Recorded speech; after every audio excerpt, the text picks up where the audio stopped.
Si vous faites des crises d'angoisse, si vous faites des attaques de panique ou si vous avez une phobie, ce n'est pas de votre faute. Ce message s'adresse à toutes les personnes, à tout l'entourage des personnes qui font des attaques de panique, des crises d'angoisse. Arrêtez de croire que ces personnes qui font des crises d'angoisse font exprès et qu'elles devraient prendre sur eux.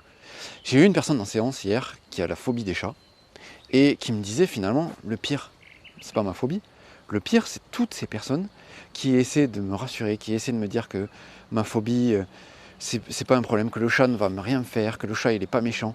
Elle me dit, je n'en peux plus qu'on me dise ça, et en fait ça me fout une pression de fou. Et en effet, quand on vit cette phobie, quand on vit une phobie ou quand on vit une attaque de panique, il faut savoir que pour le cerveau, on est en danger de mort. Le chat, aussi petit qu'il paraisse, aussi inoffensif qu'il paraisse, pour la personne qui vit une phobie ou une crise d'angoisse, pour elle, elle se sent en danger de mort. Et c'est totalement indépendant de sa volonté, c'est un programme qu'elle a dans son cerveau qui la met dans cet état-là et qui est un côté totalement irrationnel.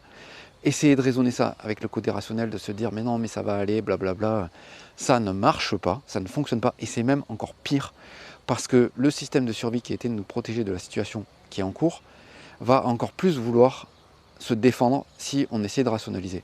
Donc arrêtez de vouloir aider la personne qui vit cet enfer en essayant de la rassurer.